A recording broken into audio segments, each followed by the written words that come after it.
إن الحمد لله نحمده ونستعينه ونستغفره ونؤمن به ونتوكل عليه ونعوذ بالله من شرور أنفسنا ومن سيئات أعمالنا من يهده الله فلا مضل له ومن يضلل فلا هادي له ونشهد أن لا إله إلا الله وأن محمدا عبده ورسوله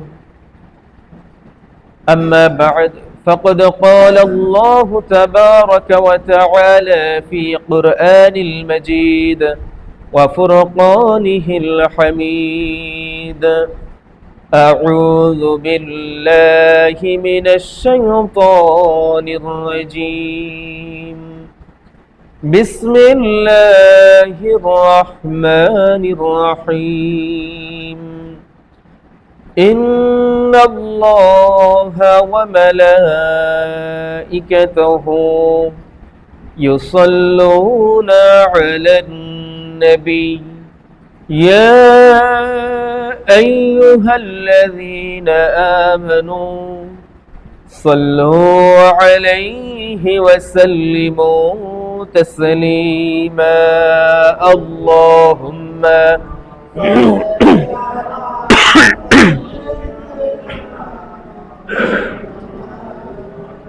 محمد وعلى آل سيدنا مولانا محمد اللهم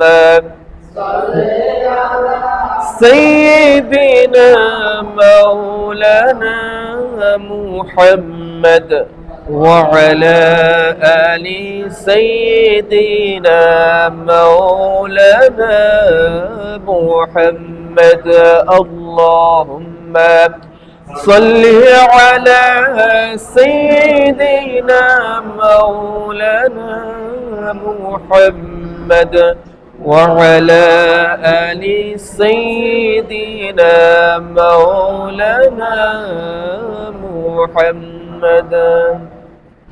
محمدنا هو سيدنا فالعز لنا لإجابته بلغ العلا بكماله كشف الدجى بجماله حسنت جميع خصاله صلوا عليه وآله محمد سيد الكونين والثقلين والفريقين من عرب ومن عجم بلغ العلا بكماله كشف الدجى بجماله حسنت جميع خصاله صلوا عليه وآله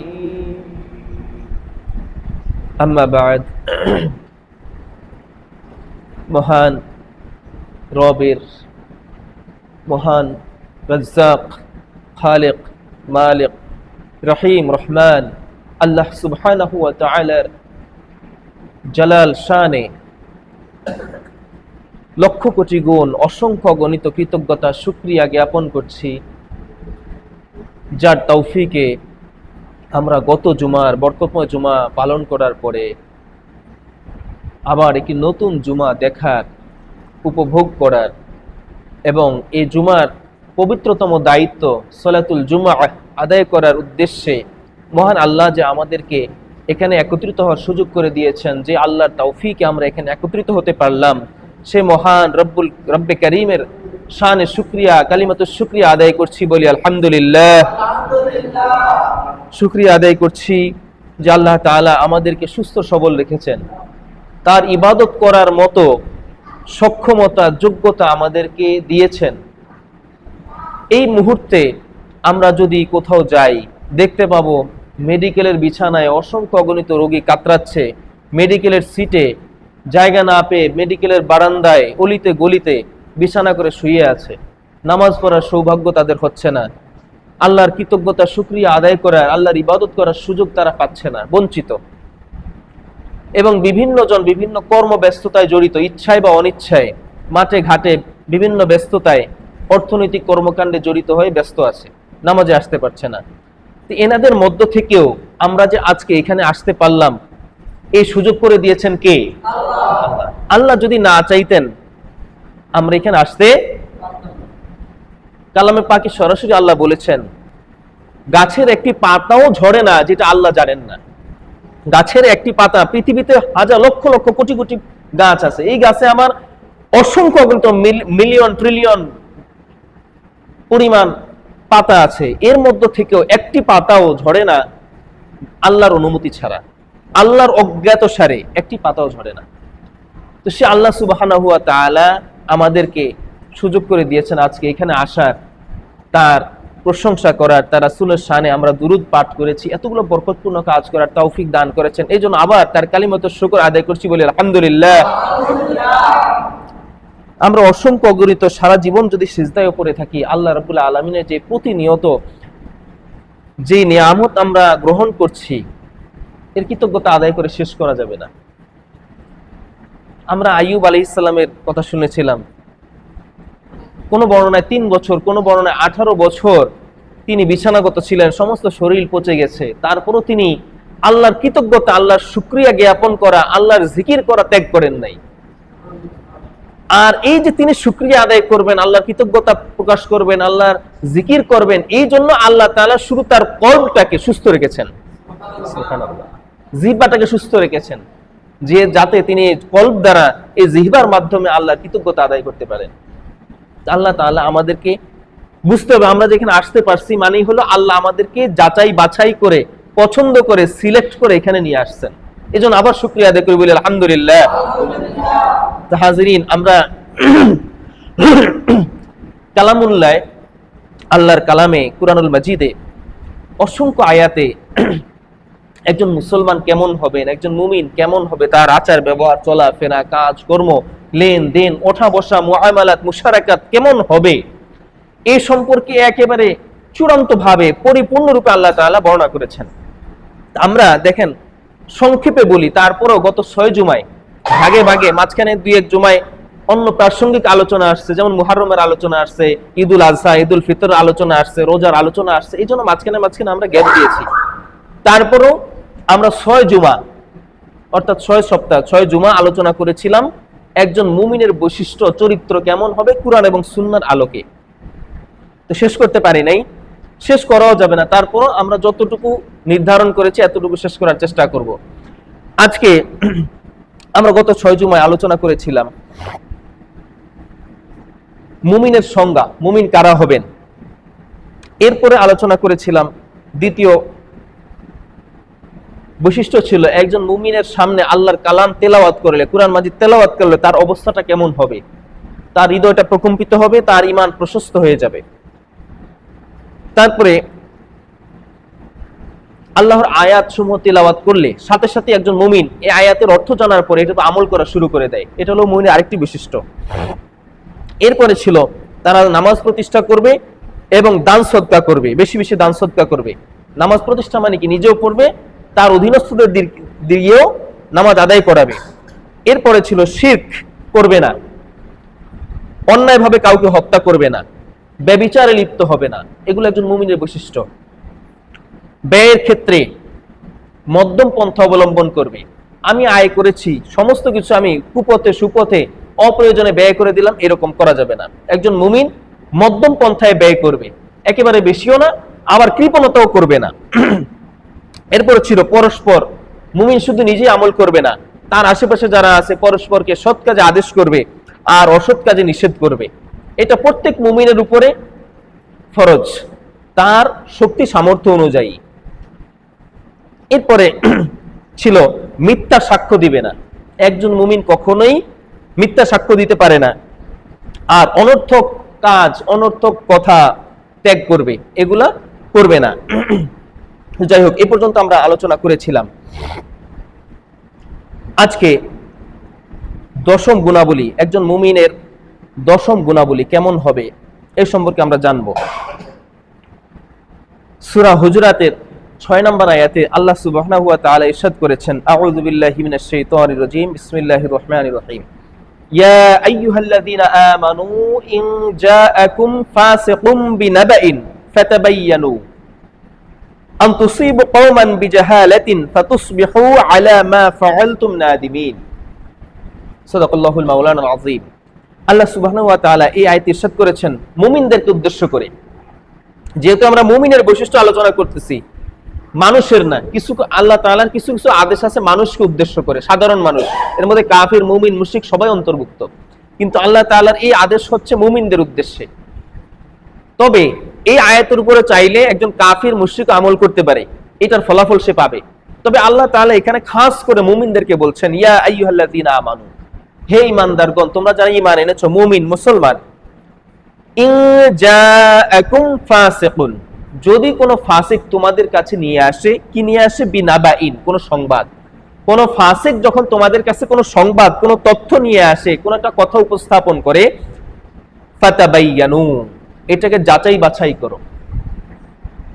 আন তুসিবু কওমান বিজাহালাতিন ফাতুসবিহু আলা মা ফাআলতুম নাদিমিন, না হলে তোমরা কোন সম্প্রদায়ের সাথে বা কোনো ব্যক্তির সাথে এমন একটা কর্মকাণ্ডে জড়ায় যাবা, এমন একটা বিপদের মধ্যে আটকে যাবা, এমন একটা ঝামেলায় জড়িয়ে যাবা, আলা মা ফাআলতুম নাদিমিন, যেটার কারণে পরবর্তী তোমাদের আফসোস করা লাগে, এরকম যাতে করা না লাগে, এই জন্য কোনো সংবাদ শুনেই ওইটার উপর আমল করা যাবে না। কোন ফাসিক যদি কোনো সংবাদ নিয়ে আসে, ফাসিক মানে কি? মিথ্যাবাদী, যে মিথ্যা কথা বলার অভ্যাস আছে, মুনাফিকি করার অভ্যাস আছে, চুগলখুরি করার অভ্যাস আছে, এক জায়গার কথা আরেক জায়গায় লাগানোর অভ্যাস আছে, এরকম মানুষ আমরা চিনি। সমাজে এরকম শ্রেণীর মানুষ কারা আছে আমরা এদেরকে দেখলেই চিনি। এদেরকে চাইলে যদি আমরা জিজ্ঞেস করি এখন নামও বলে দিতে পারবো যে এই লোকের এই অভ্যাস আছে, যদিও এটা বলা অনুচিত। তবে যদি তার দ্বারা কোনো সমাজের ব্যক্তির ক্ষতির আশঙ্কা থাকে, তাহলে এটা তার কাছে বলে দিতে হবে যে আপনার ক্ষতি হইতে পারে অমুকের দ্বারা, এই কাজের দ্বারা, এটা বলতে হবে। কিন্তু যদি ক্ষতির আশঙ্কা না থাকে ব্যক্তি বা সমাজের, তাহলে কোনো ব্যক্তির এই সমস্ত খারাপ গুণাবলী প্রকাশ করা উচিত না, অনুচিত কাজ। এগুলাকে বলা হয় গীবত। কোন ব্যক্তির মধ্যে কোনো দোষ আছে, এটা আপনি বলে বেড়াইলেন, এটাকে বলা হয় গীবত। আর এর মধ্যে কোনো দোষ নয়, আপনি এটাকে বললেন, বলে বেড়াইলেন, মিথ্যা বানোয়ার তার নামে কথা বললেন, এটাকে বলে হাদিসের ভাষায় বলা হয়েছে বহতান, অপবাদ দেওয়া। দুইটাই কবিরা গুনাহ। তো যাই হোক, আল্লাহ সুবহানাহু ওয়া তাআলা বলেছেন যে তোমাদের কাছে যখন কোনো সংবাদ নিয়ে আসে কেউ ফাসিক, মিথ্যা কথা বলে প্রকাশ্যে, ফাসিকের ফিকি সংজ্ঞা হলো যে ব্যক্তি প্রকাশ্যে কবিরা গুনাহ করে। দাড়ি রাখা কি ওয়াজিব, এক মুষ্টি পরিমাণ রাখা ওয়াজিব। একজন ব্যক্তি প্রকাশ্যে দাড়ি কাটে, দাড়ি ছাঁচে, এই লোক ফাসিক, এর পিছনে নামাজ পড়া মাকরুহ, এই লোকের সব কথা বিশ্বাস করা যাবে না। একজন ব্যক্তি প্রকাশ্যে নামাজ তরক করে, নামাজ পড়ে না, রোজার সময় দিনে দুপুরে খাওয়া দাওয়া করে, দিনে দুপুরে কবিরা গুনাহ করতেছে, এই লোক ফাসিক। অর্থাৎ যে ব্যক্তি প্রকাশ্যে কবিরা গুনাহ করে এই লোক ফাসিক। মনে রাখবেন, গোপনে কবিরা গুনাহ করার একটা গুনাহ, আর প্রকাশ্যে কবিরা গুনাহ করার ভয়াবহতা আরো বেশি। কারণ কি? গোপনে করলেন, এটার কোনো সাক্ষী নাই। আল্লাহ তাআলা চাইলে আপনাকে পর্দার আড়ালে ডেকে আপনার থেকে সাক্ষ্য গ্রহণ করলেন যে তুমি এই অপরাধ করছো কিনা, আপনি যদি স্বীকার করেন আল্লাহ আপনাকে মাফ করে দিবেন। হাদিসের কথা যে আল্লাহ তার কোনো বান্দাকে ক্ষমা করতে চান, তার পাপের বোঝা বেশি, আল্লাহ তাআলা কোনো একটা ওসিলায় তাকে ডাকবেন পর্দার আড়ালে, যে পাপের খবর কেউ জানে না, ডেকে জিজ্ঞেস করবেন তুমি কি অপরাধ করছো, তুমি এই অপরাধ করছো। তখন বান্দা বলবে হ্যাঁ, স্বীকার করবে যে আল্লাহ আমি অপরাধ করছি। আল্লাহ তাআলা বলেন যাও, তোমাকে আমি ক্ষমা করে দিলাম। এটা হলো পর্দার আড়ালের কথা, কোনো সাক্ষী নাই। কিন্তু আপনি প্রকাশ্যে দিবালোকে মানুষের সামনে অপরাধ করলেন, সবাই সাক্ষী হয়ে গেল, কিয়ামতের দিন আল্লাহ আপনাকে ক্ষমা করবেন না, সুযোগ নাই, রাস্তা বন্ধ। ক্ষমা করতে গেলে ওই সাক্ষীগুলো দাঁড়ায় যাবে আল্লাহ এই পাপ করছে আমি দেখছি। সুতরাং প্রকাশ্যে পাপ করার ভয়াবহতা বেশি। আর এছাড়াও আপনি প্রকাশ্যে একটা পাপ করলে আপনার অধীনস্থ যারা আছে, আপনার ছোট যারা আছে, আপনার চাইতে বয়সে কম যারা আছে, এরা আপনাকে দেখে দেখে অনুসরণ করে ওই পাপ কাজ করবে। আপনি আপনার বিয়ে করলেন বা আপনার সন্তানকে বিয়ে দিলেন গান বাদ্য বাজনা বাজায়া, এই সন্তানও তার সন্তানের বিয়ের সময় গান বাদ্য বাজনা বাজিয়েই বিয়ে দিবে, ওই যে আপনার থেকে শিক্ষা গ্রহণ করছে। তাইলে দেখা যায় আপনার এই পাপের ফল প্রকাশ্যে করার কারণে এটা সাধারণ মানুষের মধ্যে এটা প্রতিফলিত হয়েছে, আরেকজন দেখে দেখে পাপ কাজ করতেছে। তাইলে ওই লোক যে আপনাকে দেখে দেখে পাপ কাজ শিখলো, পাপ কাজ করতেছে, ওই একটা পাপের বোঝা আপনার মাথায় আসবে। আমরা যে হত্যা করি, নাউজুবিল্লাহ, আল্লাহ হেফাজত করুন, দুনিয়াতে যে মানুষগুলো হত্যা করে, এই প্রত্যেকটা হত্যার একটু অংশ কার মাথায় যায় জানেন? কাবিলের মাথায় যায়। পৃথিবীর প্রথম ইতিহাসে প্রথম হত্যা করেছিল কে? আদম আলাইহিস সালাতু ওয়াস সালামের ছেলে কাবিল। তার হত্যার থেকে শিক্ষা গ্রহণ করে বা একজন মানুষকে কিভাবে প্রতিরোধ করা যায় এই শিক্ষা গ্রহণ করে যে মানুষেরা হত্যা করতেছে, এই হত্যার একটা, এই পাপের একটা বোঝা তার মাথায়ও যায়। সদকায়ে যেমন জারিয়া আছে, নেক কাজ করলে আরেকজন সেটা শিখলে, নেক কাজ করলে সেটার সওয়াব যেমন আপনি পাবেন, পাপ কাজ করলেও আপনার থেকে পাপ কাজ শিখে আরেকজনের পাপ কাজ করলো, এই পাপ কাজের বোঝা আপনার মাথায় আসবে। যাই হোক, প্রসঙ্গ অন্যদিকে চলে যাচ্ছে। তা আল্লাহ তাআলা বলছেন, যারা প্রকাশ্যে এরকম কবিরা গুনাহ করে, এরকম ফাসিক, মিথ্যা বলার স্বভাব আছে, এরকম ব্যক্তি যখন তোমাদের কাছে সংবাদ নিয়ে আসে তখন তোমরা সতর্কতা অবলম্বন করবা। দেখেন আমাদের সমাজে বেশি মারামারি হানাহানি হয় এই কথাকে কেন্দ্র করে। আমি যাকে দেখতে পারি না, যাকে পছন্দ করি না, এ ভালো মানুষ হলেও তার শত্রু যে, তার কাছে গিয়ে তার নামে আজে বাজে বদনাম বানায় বলি। আর আমাদের স্বভাব হলো আমরা নিজেকে, নিজের মেজাজকে কন্ট্রোল করতে পারি না, কোনো কিছু শুনলেই তার বিরুদ্ধে খেপে যাই, খেপে গিয়ে তাকে মারতে না পারলে তার বিরুদ্ধে বলা শুরু করি। এটা ভয়াবহ অপরাধ। আমরা বুঝতে পারি না, আমাদের এই আকলও হয় না যে এই লোকটাই কথা বলছে, আমি একটু গিয়ে একটু জিজ্ঞেস করি তাকে সে কথা বলছে কিনা। সে তো অস্বীকার করবে বা স্বীকার করবে, স্বীকার না করলে অস্বীকার তো করবে। এই জন্য আমাদের উচিত হলো যারা এই ধরনের চগলখুরি করে, একজনের কথা আরেকজনকে বলে বেড়ায়, দয়া করে আমরা তাদের মজলিসে বসবো না, তাদের কথায় কান দেব না। তারা যখন এই সমস্ত আজেবাজে কথা বলা শুরু করবে আমরা উঠে চলে আসবো।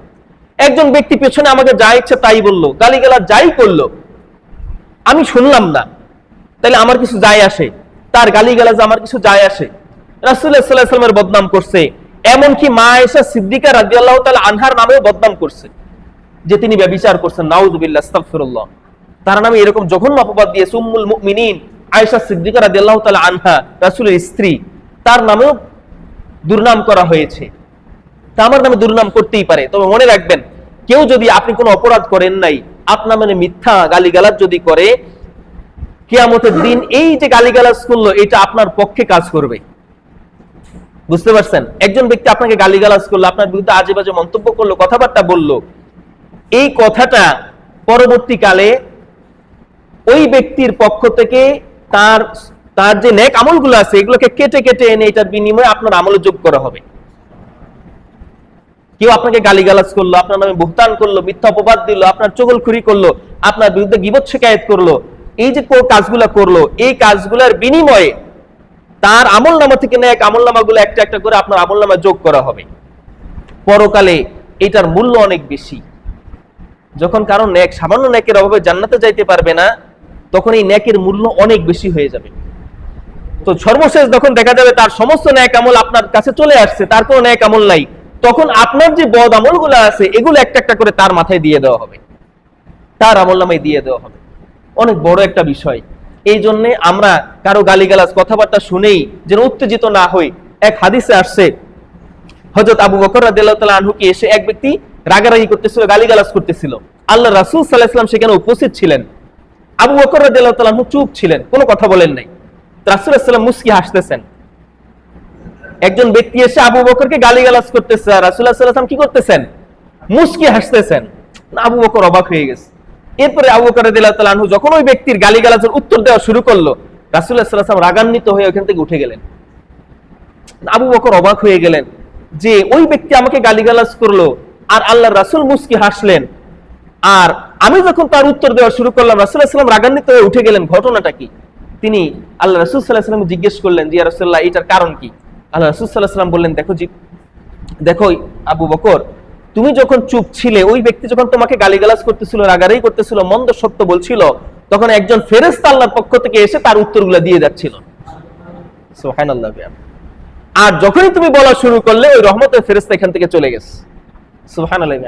তো কোনো ব্যক্তি আপনাকে গালিগালাজ করলো, রাগারাগি করলো, মানেই এই না যে আপনাকেও তাকে গালিগালাজ করতে হবে। আপনি নীরব থাকেন, ধৈর্য ধারণ করেন, ধৈর্যের ফলাফল পাবেন। যে ব্যক্তি আপনাকে গালিগালাজ করলো, এই ব্যক্তি একসময় আপনার চুপ থাকা দেখে, নীরব থাকা দেখে অনুশোচনা জাগবে যে আল্লাহ, আমি এই লোকটাকে এত গালিগালাজ করি, এত মন্দ সত্য বলি, এত কষ্ট দেই, এরপরও এই লোকটা আমাকে গালিগালাজ করে না, আমার বিরুদ্ধে কোনো গীবত শিকায়েত করে না, খারাপ কাজ করে না। এটা একটু কঠিন কাজ, আমরা পারি না, চেষ্টা করতে হবে। এরকম যদি করতে পারি সমাজটা সুন্দর হয়ে যাবে, কারো সাথে কারো ঝগড়া ফাসাদ বিবাদ থাকবে না। আল্লাহ রাব্বুল আলামিন আমাদের আমল করার তৌফিক দান করুন, সকলে বলি আমিন। তো দেখেন, এই যে আমরা মিডিয়ায় কালকে দেখলাম রিউমার স্ক্যানার নামে একটা পেজ আছে ফেসবুকে, এনাদের একটা ওয়েবসাইট আছে। এনাদের কাজ হলো, এনারা একটা মিশন নিয়ে নামছেন। সেই মিশনটা হলো আমাদের যে মিডিয়া, টিভি চ্যানেল, এনটিভি বলেন, তারপরে এটিএন বাংলা বলেন, তারপরে বিটিভি বলেন, তারপরে এরকম যত চ্যানেল আছে, চ্যানেল আই, চ্যানেল ওয়ান, হ্যাঁ, এরকম অনেকগুলো চ্যানেল আছে। তারপরে এখন তো ফেসবুকে আমরা নিউজ ফেসবুকেই দেখি, এক একজন লেখে, এক একজন ভিডিও ছেড়ে দেয়, অসংখ্য ভিডিও এরকম আমরা তথ্য পাই। কিন্তু কোন সত্যটা তথ্য, আমরা চোখে যা দেখি এটাও অনেক সময় মিথ্যা হয়, আমরা নিজের কানে যা শুনি এটাও অনেক সময় মিথ্যা হয়।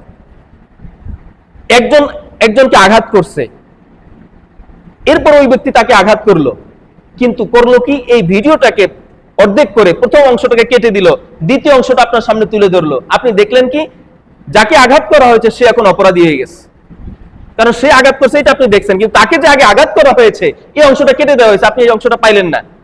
এখন আপনি এখানে যাচাই বাছাই কিভাবে করবেন? কোন উপায় আছে আপনার কাছে? ওই পুরো ভিডিও না পাওয়া পর্যন্ত আপনি ওই লোকটাকে অপরাধী মনে করবেন।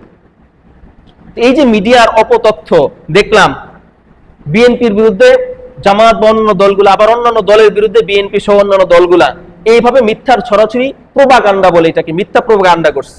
তো দেখলাম বিএনপির বিরুদ্ধে 702টা, আবার জামাতের বিরুদ্ধে প্রায় 308টা, 302টা না 702টা 308টা সম্ভবত এরকমই সংখ্যাটা, যে 700টার মতো মিথ্যা তথ্য সরবরাহ করছে এই বিএনপির বিরুদ্ধে মানুষকে খেপানোর জন্য। আবার জামাতের বিরুদ্ধে এভাবেই প্রায় 300-র উপরে মিথ্যা তথ্য ছড়ানো হয়েছে জামাতের বিরুদ্ধে মানুষকে খেপানোর জন্য। এই কাজগুলা কারা করে? আমাদের মতো লোকেরাই। আল্লাহ হেফাজত করুন।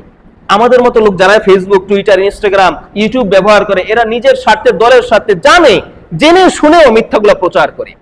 অথচ আল্লাহ সুবহানাহু ওয়া তাআলার হাবিব সাল্লাল্লাহু আলাইহি সাল্লাম বলেছেন, ইউতবাহুল মুমিনু আলাল খিলালি কুল্লিহা ইল্লাল খিয়ানাতা ওয়াল কিযবা।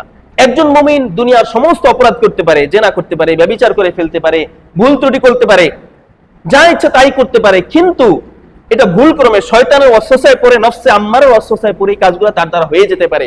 কিন্তু দুইটা কাজ একজন মুমিন কখনোই করতে পারে না। একটা হলো ইল্লাল খিয়ানাতা ওয়াল কিযবা, একটা হলো প্রতারণা করা, আর একটা হলো মিথ্যা কথা বলা। আল্লাহ রাসূল বলেছেন, একজন মুমিনের দ্বারা সমস্ত পাপ হয়ে যেতে পারে, কিন্তু একজন মুমিন কখনোই প্রতারণা করতে পারে না, একজন মুমিন কখনোই মিথ্যা কথা বলতে পারে না, এটা করতেই পারে না।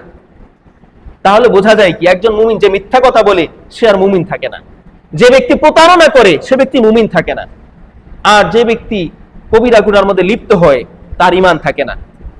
ওই অবস্থায় যদি সে মারা যায় তাহলে সে ঈমানের উপরে গেছে না কুফরের উপরে গেছে, এটা আল্লাহ রাব্বুল আলামিনই ভালো জানেন। কারণ হাদিসে আসছে, যখন একজন মুমিন পাপ কাজ করে, কবিরা গুনাহ করে, তখন তার মধ্য থেকে ঈমানটা বের হয়ে যায়, বের হয়ে আসমান আর জমিনের মাঝখানে ঝুলন্ত অবস্থায় থাকে। এরপরে যখন সে পাপ কাজ থেকে ফেরত আসে, এই ঈমানটা তার মধ্যে আবার ফেরত আসে। তাইলে সে যদি পাপ কাজ করতে করতে অবস্থায় মারা যায়, তাহলে কি সে ঈমান নিয়ে মারা গেল না ঈমান ছাড়া মারা গেল? ঈমান ছাড়া মারা গেছে। তার দায়িত্ব আল্লাহ রাব্বুল আলামিনই ভালো জানেন, আল্লাহু আ'লাম।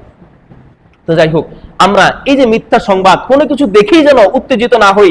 আমি দেখেছি ফেসবুকে, টুইটারে অসংখ্য এরকম ইমানদার লোক, একেবারে আমার মতো ইমাম, নামাজ পড়ায়, খতিব, হ্যাঁ, বড় ইসলামী দলের নেতা বা অন ইসলামিক দলের নেতা, অন ইসলামিক যারা দল করে, এত ফাসিকি কাজ করেই অহরহ, কিন্তু মুসলমান, ইমানদার, পাক্কা ইমানদার, বড় বড় মাদ্রাসার শিক্ষক, খতিব, এই সমস্ত লোকগুলো এই মিথ্যা সংবাদগুলো অহরহ শেয়ার করে। একটা সংবাদ পাইছে, সাথে সাথে শেয়ার করে দিল, কারণ কি এটা তার দলের পক্ষে আর অন্য দলের বিরুদ্ধে। এরকম সংবাদ পাইলে শেয়ার করে দেয়, তা যাচাই বাছাই করে না যে সংবাদটা সত্য নাকি সংবাদটা মিথ্যা, এটা যাচাই বাছাইয়ের প্রয়োজন মনে করে না। অথচ সে যার বিরুদ্ধে প্রচার করতেছে সেও একজন মুসলমান, তার ভাই, আর সে একজন মুসলমান, তার ভাই। সাময়িক সময়ের স্বার্থে, ক্ষমতার স্বার্থে, নিজের স্বার্থে, সামাজিক মর্যাদার স্বার্থে, সামান্য এই স্বার্থে সেই মিথ্যা প্রচার করছে, কোনো যাচাই বাছাই করে। আল্লাহ তাআলা বলছেন, একজন মুমিনের বৈশিষ্ট্য হলো কি, যে যখন একজন মুমিনের কাছে কোনো সংবাদ আসবে তখনই সেটা যাচাই বাছাই করবে। আল্লাহ সুবহানাহু ওয়া তাআলার হাবিব সাল্লাল্লাহু আলাইহি সাল্লাম, তার শ্বশুর, তার স্ত্রী জুয়াইরিয়া রাদিয়াল্লাহু তাআলা আনহার বাবা হারিস রাদিয়াল্লাহু তাআলা আনহু, তিনি যখন ঈমান আনলেন, বনু মুস্তালিক গোত্রের, তিনি বনু মুস্তালিক গোত্রের সর্দার ছিলেন, তিনি আল্লাহর হাবিব সাল্লাল্লাহু আলাইহি ওয়াসাল্লামের ঈমান আনলেন। আল্লাহর হাবিব সাল্লাল্লাহু আলাইহি ওয়াসাল্লাম তখন তার উপরে যাকাত ফরজ হওয়ার ঘোষণা দিলেন, যে তোমাদের উপর একটা নির্দিষ্ট পরিমাণে সম্পদ যখন আসবে, 1 বছর থাকবে, তখন তোমাদের উপর যাকাত ফরজ হবে। এই যাকাতটা তোমাদেরকে বাইতুল মালে জমা করতে হবে। তো জুয়াইর রাদিয়াল্লাহু তাআলার পিতা হারিস রাদিয়াল্লাহু তাআলা বলেন, ঠিক আছে ইয়া রাসূলুল্লাহ, আমি আমার কওমের কাছে যাচ্ছি, বনু মুস্তালিক গোত্রের কাছে যাচ্ছি, আমার সম্প্রদায়ের লোকদেরকে আমি ইসলামের দাওয়াত দিব, তারা যারা ঈমান আনবে ঈমানদার লোকদের থেকে আমি যাকাতের টাকা সংগ্রহ করে রাখবো, সম্পদ সংগ্রহ করে রাখবো, আপনি অমুক দিনে একজন লোককে আপনার পক্ষ থেকে পাঠিয়ে দিবেন জাকাতের পয়সাটা সংগ্রহ করে নিয়ে আসার জন্য। নির্দিষ্ট দিন আসলো, আসার পরে আল্লাহর হাবিব সাল্লাল্লাহু আলাইহি সাল্লাম ওয়ালিদ ইবনে উকবা নামে এক ব্যক্তিকে ওই যাকাতের টাকা সংগ্রহ করার জন্য পাঠালেন বনু মুস্তালিক গোত্রের কাছে। তাফসীর ইবনে কাসিরের বর্ণনায় আসছে যে এই ব্যক্তি গেল, যাওয়ার পথে অর্ধেক পথ গিয়ে বা কাছাকাছি গিয়ে ফেরত আসছে। এইদিকে হারিস রাদিয়াল্লাহু তাআলা আনহু অপেক্ষা করছিলেন যে রাসূল সাল্লাল্লাহু আলাইহি ওয়াসাল্লাম আমাদের সাথে ওয়াদা করলেন, কিন্তু এখনো আমরা সেই দূতকে পাইলাম না। কারণ রাসূল সাল্লাল্লাহু আলাইহি ওয়াসাল্লাম যে ওয়াদা করেন তিনি জীবন্ত অবস্থায় কখনো ওই ওয়াদা ত্যাগ করেন না, খেলাফ করেন নাই। তার সারা জীবনে এরকম কোনো ওয়াদা তিনি খেলাফ করেন নাই। তো তারা একটু অবাক হয়ে গেছে যে রাসূল সাল্লাল্লাহু আলাইহি ওয়াসাল্লাম আমাদের সাথে ওয়াদা করলেন যে একজন ব্যক্তিকে পাঠাইবেন, দূতকে পাঠাইবেন, কিন্তু পাঠাইলেন না, কি কোনো কারণে আল্লাহর হাবিব আমাদের উপর রাগান্বিত হলেন কিনা, এটা নিয়ে তারা দুশ্চিন্তায় পড়ে গেছে। তো তারা হারিস রাদিয়াল্লাহু তাআলা আনহু তার গোত্রের যারা ছিল নেতৃস্থানীয় লোকজন তাদেরকে নিয়ে পরামর্শ করলো যে আমরা কি করতে পারি এখন। তো অনেকে পরামর্শ দিল, চলেন আমাদের মধ্য থেকে একটা দল রাসূল সাল্লাল্লাহু আলাইহি ওয়াসাল্লামের সাথে সরাসরি সাক্ষাৎ করি, যাকাতের টাকাটা আমরাই নিয়ে যাই, যেহেতু তার দেওয়া ডেট পার হয়ে গেছে, এখন আর আমরা কার জন্য অপেক্ষা করব। তো তারা কয়েকজন মিলে আল্লাহ রাসূলের দরবারে রওনা করছেন। পথিমধ্যে হযরত খালিদ বিন ওয়ালিদ রাদিয়াল্লাহু তাআলা আনহু সহ মুসলিম একদল সৈন্যের সাথে তাদের দেখা। তো হারিস রাদিয়াল্লাহু তাআলা তাদেরকে জিজ্ঞেস করেন, আপনারা কোথায় যাচ্ছেন? একেবারে সাজগোজ, মানে যুদ্ধ করার জন্য তারা বের হইছেন। তখন তারা বলল যে আপনাদের বিরুদ্ধে আল্লাহ রাসূল সাল্লাল্লাহু আলাইহি ওয়াসাল্লাম আমাদেরকে প্রেরণ করছেন, কারণ কি? তো খালিদ সাইফুল্লাহ রাদিয়াল্লাহু তাআলা বললেন যে আপনারা যাকাত দিতে অস্বীকার করছেন, এই মর্মে ওয়ালিদ ইবনে উকবা আল্লাহ রাসূলের কাছে সংবাদ দিচ্ছেন যে আপনারা তাকে আটকানোর জন্য চেষ্টা করছেন, তাকে তাড়াইয়ে দিচ্ছেন এবং তাকে যাকাত দিতে অস্বীকার করছেন। এই জন্য আল্লাহ রাসূল সাল্লাল্লাহু আলাইহি ওয়াসাল্লাম আমাদের সকলকে মিলে আপনাদের বিরুদ্ধে যুদ্ধ করার জন্য পাঠাইছেন। কেউ যদি যাকাত দিতে অস্বীকার করে, যাকাত অস্বীকার করে, সে কাফির হয়ে যায়, মুরতাদ হয়ে যায়। ইসলামী শরীয়তের অনুযায়ী তাকে হত্যা করা ওয়াজিব হয়ে যায়। যেহেতু বাংলাদেশ ইসলামী শরীয়ত কায়েম নাই, এই জন্য হত্যা করতে পারে না, হত্যা করার নিয়ম নাই। তো যাই হোক, তখন হারিস রাদিয়াল্লাহু তাআলা আল্লাহর কসম করে বললেন যে আল্লাহ তাআলা মুহাম্মদ সাল্লাল্লাহু আলাইহি ওয়াসাল্লামকে নবী করে পাঠাইছেন, সে আল্লাহর কসম করে বলছি এরকম কোন ব্যক্তি আমাদের কাছে যায় নাই। তারা আল্লাহ রাসূলের দরবারে গেলেন, গিয়ে আল্লাহ রাসূলের কাছে সমস্ত কিছু বললেন। অনেক বর্ণনায় আছে, ইবনে কাসিরি অনেক riwayতের বর্ণনায় বলছেন যে এই ওয়ালিদ ইবনে উকবা গেছিল, তো কোনো কারণে ওই গোত্রের সাথে তার ইসলাম গ্রহণ করার আগে একটা শত্রুতা ছিল, মারামারি হানাহানি বা কোনো একটা বিষয় নিয়ে বৈরিতা ছিল, বৈরী সম্পর্ক ছিল। তো সে যখন কাছাকাছি গেল ওই তারিখে, তখন ওই গোত্রের লোকেরা এই লোকটিকে যে আজকে রাসূল সাল্লাল্লাহু আলাইহি ওয়াসাল্লামের দূত আসবেন তাকে সাদর সম্ভাষণ জানানোর জন্য একদল লোক দাঁড়াইছিল বাইরে এসে, যে তাকে সম্বর্ধনা জানাইবেন। তো এই লোক দূর থেকে যখন দেখলো যে একদল লোক দাঁড়ায় আছে তার যাওয়ার পথে, তখন সে মনে করছে কি ইসলাম গ্রহণ করার আগে যে শত্রুতা আমার সাথে ছিল, মনে হয় এটার প্রতিশোধ নেওয়ার জন্যই তারা এখানে দাঁড়ায় আছে। এই যে মনে মনে খারাপ ধারণা করলো, হ্যাঁ, এই জন্য কুরআনুল মাজিদ আল্লাহ বলছেন ইজতানিবু কাসীরাম মিনাজ-যন্নি ইন্না বা'দাজ-যন্নি ইসম। আল্লাহ তাআলা বলছেন তোমরা কুধারণা থেকে বেঁচে থাকো, খারাপ ধারণা করা থেকে, একজন মানুষকে খারাপ ধারণা করা থেকে বেঁচে থাকো। কেননা ইন্না বা'দাজ-যন্নি ইসমুন, কেননা কিছু কিছু কুধারণা আছে যেটা পাপ কাজ, যেটা মানুষকে পাপ কাজের দিকে প্রবাহিত করে। এই যে লোকটা খারাপ ধারণা করলো ওই গোত্রের প্রতি, যার ফলে কি করলো, সে মিথ্যা বললো। এখানে গিয়া সে রাসূল সাল্লাল্লাহু আলাইহি ওয়াসাল্লামের দরবারে গিয়ে এই কথাটা বললো না। ওরা আজ কি জন্য দাঁড়াইছে এটা তো আর সে প্রকৃতপক্ষে জানে না, কিন্তু সে মনের থেকে বানাইয়া রাসূলের দরবারে বললো যে আমাকে মারার জন্য তারা প্রস্তুত হয়ে লাঠিসোঁটা নিয়ে বের হইছে, আমি তাদেরকে দেখে ভয় চলে আসছি। বুঝতে পারছেন? এই যে মিথ্যা কথা বলার স্বভাব যাদের আছে, আল্লাহ রাসূল সাল্লাল্লাহু আলাইহি ওয়াসাল্লাম কিন্তু খালিদ ইবনে ওয়ালিদকে পাঠাইছেন সেনাবাহিনী নিয়ে তাদেরকে আক্রমণ করার জন্য, তাদেরকে আক্রমণ করতে বলেন নাই। তাদেরকে বলছেন আগে সেখানে যাবা, গিয়ে দেখবা যে ওইখানে মসজিদগুলোতে আজান হয় কিনা, ওইখানে মানুষগুলো নামাজ পড়ে কিনা, ওইখানে মানুষগুলো ঈমান আছে কিনা, এটা আগে খোঁজখবর নিবা, তারপরে প্রকৃত তথ্য যাচাই করে এরপরে তুমি হামলা করবা। অবস্থা বিপরীত দেখলে, যদি দেখো যে তারা যাকাত দিতে অস্বীকার করছে, নামাজ পড়ে না, আজান হয় না, বেঈমান হয়ে গেছে, মুরতাদ হয়ে গেছে, তাইলে তাদের বিরুদ্ধে যুদ্ধ করবা, তার আগে না। বুঝতে পারছেন? তাহলে রাসূল তো দূরদর্শী ছিলেন, আগে থেকে সতর্কতা অবলম্বন করছেন। কিন্তু আমরা সেরকম না। আমাদের তবিয়ত দুর্বল, আমাদের ইমান দুর্বল। আমরা কোনো একটা কিছু শুনলে লাঠিসোঁটা নিয়ে বের হয়ে যাই। কি ঠিক বললাম না? ঠিক বললাম? ঠিক কিনা? কোন একটা সংবাদ শুনলেই, আমার বিরুদ্ধে কে একটা কিছু বলছে শুনলেই লাঠিসোঁটা নিয়ে বের হয়ে যাই, ওর মাথা ফাটাই দিয়ে আগে, এরপরে কথা শুনি। আল্লাহ এই জন্য সতর্ক করছেন যে ফাতাবাইয়ানু, তোমরা এটাকে যাচাই বাছাই করো, আন তুসিবু কাওমান, না হইলে এরকম অবস্থা হয়ে যাবে তোমরা একটা ঝামেলায় পতিত হয়ে গেলা, আর পরে আফসোস করলা আহে আমরা কি করলাম। দেখেন, আল্লাহ রাসূল যদি খালিদ ইবনে ওয়ালিদ রাদিয়াল্লাহু তাআলা আনহুকে পরামর্শ না দিতেন, এই দিক নির্দেশনা না দিতেন যে তুমি সেখানে গিয়ে যাচাই বাছাই করে তারপরে হামলা করবা, এই কথা যদি না বলতেন, খালিদ রাদিয়াল্লাহু তাআলা যদি গিয়েই সেখানে হামলা করতেন, তাহলে পরে অবস্থাটা কি হতো?